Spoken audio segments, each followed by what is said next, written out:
છે ગોરા કુંભાર અને મુક્તાબાઈ. ગોરા કુંભાર અને મુક્તાબાઈ એકવાર એક ભક્ત મંડળી એમને ત્યાં પધારી અને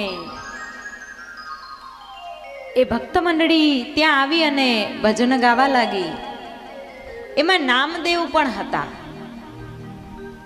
અને એ નામદેવ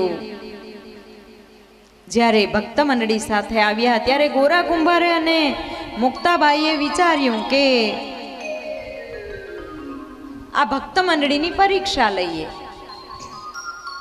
ગોરા કુંભારે મુક્તાબાઈને એનો વિચાર કહ્યો કે મુક્તાબાઈ, આપણે આ ભક્ત મંડળીની પરીક્ષા લેવી છે. મુક્તાબાઈએ કહ્યું કે તો આપણે લઈ લઈએ પરીક્ષા, એમાં શું. અને આ સમયે નામદેવને અભિમાન થયું. નામદેવને થયું કે સ્વયં પરબ્રહ્મ પરમાત્મા ભગવાન મારી સાથે વાતો કરે છે, તો પછી મારામાં ખામી શું હોય? હું બધામાં સર્વશ્રેષ્ઠ છું. આવો અહંકાર થયો, આવું અભિમાન થયું. વ્યાસપીઠની આગળથી કોઈ પણ ચપ્પલ પહેરીને પસાર ના થાય, ધ્યાન રાખો.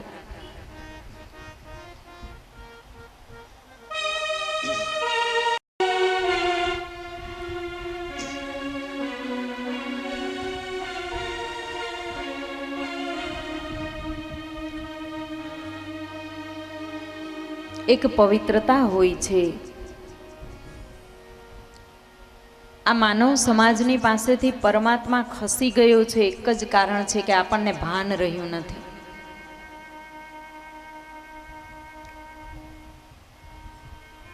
આધ્યાત્મિક સ્થળની એક ગરિમા હોય છે, એક પવિત્રતા હોય છે. વ્યાસપીઠની, ભગવાનના સ્થાપનોની, સંતોની, મહંતોની એક તાકાત હોય છે. એનું સન્માન ખાસ કરવું. નામદેવ અભિમાન થયું કે સ્વયં પ્રભુ મારી સાથે વાત કરે છે, હું સર્વશ્રેષ્ઠ છું. અને આ ગોરા કુંભાર વળી મારી પરીક્ષા લેનાર કોણ? મોઢું બગાડ્યું છે. પરંતુ ગોરા કુંભારે અને મુક્તાબાઈએ તો જેમ માટલાને ટકોરી ટકોરી અને પાક્કા છે કે હાંડલું કાચું છે એ ચેક કરવામાં આવે, એ રીતે ગોરા કુંભારે અને મુક્તાબાઈએ ચાલુ કર્યું. બધાના મસ્તક ઉપર ટકોરા મારી મારી અને ચેક કરે, કાચું છે પાકું છે, કાચું છે પાકું છે. નામદેવનો વારો આવ્યો, મોઢું બગાડ્યું. ગોરા કુંભારે છેલ્લે જાહેર કર્યું કે બધાના હાંડલા પાકા છે, એક નામદેવનું કાચું છે. નામદેવને બહુ દુઃખ લાગ્યું અને એ સમયે નામદેવ એ વિઠ્ઠલનાથની પાસે ગયા. આ બધા મહારાષ્ટ્રના સંતોના નામ છે. એ વિઠ્ઠલનાથની પાસે ગયા અને ત્યાં બધી જ વાત કહી કે ગોરા કુંભારે મારા હાંડલાને આખી સભાની વચ્ચે કીધું કે મારું હાંડલું કાચું છે. વિઠ્ઠલનાથે કહ્યું કે ગોરા કુંભારે કીધું છે તો પછી સાચી વાત હશે અને મુક્તાબાઈની એમાં કોઈ ભૂલ નથી. કહ્યું કે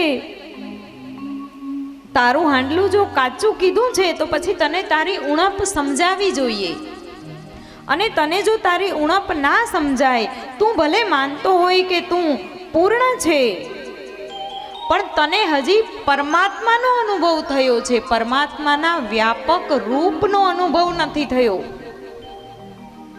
એટલે વિઠ્ઠલનાથે કહ્યું કે તું એક કામ કર, આ પરમાત્માના વ્યાપક રૂપનો અનુભવ કરવા માટે સદગુરુ હોવા જરૂરી છે. અને તું મારા એક શ્રેષ્ઠ સેવક વિસોબા ખાચરને ત્યાં મંગળ વેલાએ પહોંચી જા અને ત્યાં જઈને તું એને ગુરુ બનાવ અને એને સેવ. સદગુરુને સેવે નહીં ત્યાં સુધી પરમાત્માના વ્યાપક રૂપનું ભાન ના થાય. વિસોબા ખાચરને ત્યાં નામદેવ મંગળ વેળાએ પ્રાતઃકાળે પહોંચી ગયા. અને તે સમયે વિસોબા એ પોતાના ઘરે નહોતા, પણ વિસોબા શિવ મંદિરમાં હતા, શિવાલયમાં હતા. અને શિવાલયમાં નામદેવ પહોંચી જાય છે દોડીને. શિવાલયમાં જઈને જોવે છે તો આ વિસોબાને તો પહેલેથી જ ખબર હતી કે નામદેવ એનું હાંડલું પાક્કું કરાવવા માટે આવે છે, ગુરુએ મોકલ્યા છે. એટલે આ વિસોબા શિવાલયની અંદર શિવલિંગની ઉપર બે પગ, એક પગની ઉપર એક પગ આંટી ચડાવી અને શિવલિંગ ઉપર રાખી અને આરામથી સૂઈ ગયા. નામદેવ આવ્યા. નામદેવે આવીને જોયું કે શિવલિંગ ઉપર પગ રાખીને જે વ્યક્તિ સૂતું છે એને સદગુરુ બનાવવાથી શું ફાયદો, એને પોતાને ભાન નથી. અને આવા સમયે નામદેવે વિસોબાને બે હાથ જોડીને કહ્યું કે વિઠ્ઠલનાથે મને તમારી પાસે મોકલ્યો છે, પણ હું તમને પ્રેમથી એક વિનંતી કરું છું કે આ તમારા બે પગ શિવલિંગ ઉપરથી હટાવીને ક્યાંક બીજે મૂકી દો. અને ત્યારે વિસોબાએ કહ્યું કે અચ્છા, મેં શિવલિંગ ઉપર પગ મૂક્યા છે, મને કાંઈ તકલીફ જેવું નથી લાગતું. જો તને એ ના ગમતું હોય તો મારા બે પગને હટાવી અને તું જ એવી જગ્યાએ મૂકી દે કે જ્યાં શિવલિંગ ના હોય. અને નામદેવે વિસોબાના બે પગને ઉઠાવી અને ફરાવીને નીચે મૂક્યા. જેવા પગ મૂક્યા ત્યાં શિવલિંગ પ્રગટ થઈ ગયું. બીજી બાજુ મૂક્યા ત્યાં શિવલિંગ પ્રગટ થઈ ગયું. આખા શિવાલયની અંદર વિસોબાના પગ જ્યાં જ્યાં હટાવીને મૂકવા જાય છે ત્યાં ત્યાં શિવલિંગો પ્રગટ થઈ જાય છે. અને આ જોતાં જ નામદેવ પગમાં પડી જાય છે. વિસોબા નામદેવના ગુરુ બને છે. અને ત્યારે ગુરુ કહે છે કે પરમાત્મા એક સ્થાને નથી, પરમાત્મા કણ કણમાં વસે છે. અને ત્યારે નામદેવને સર્વ સ્થાને રહેલા પરમાત્માનું ભાન થયું. નામદેવને આ ઘટના પછી દરેક જગ્યાએ હવે વિઠ્ઠલ જ દેખાવા લાગ્યા. દરેક સ્થાને વિઠ્ઠલ દેખાય. અને તેઓ આ વિસોબા ખાચર પાસેથી પાછા ફરતા હતા. અને જ્યારે પાછા ફરતા હતા ત્યારે રસ્તામાં એક ઝાડ નીચે એ ભોજન લેવા બેઠા.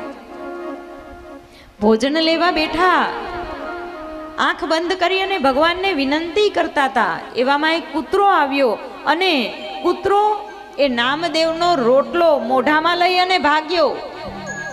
નામદેવે જેવી આંખ ખોલી એટલે નામદેવે જોયું કે કૂતરો રોટલો લઈને ભાગે છે.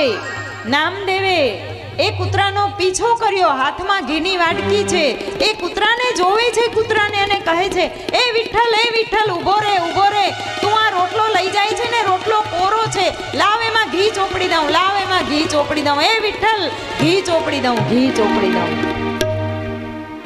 એમ જ્યાં સુધી સર્વ સ્થાનોએ રહેલા પ્રભુને આપણે નહીં જોઈ શકીએ ત્યાં સુધી શ્રીમદ ભાગવત કહે છે કે આપણે પરમાત્માના દર્શનના અધિકારી નહીં બની શકીએ.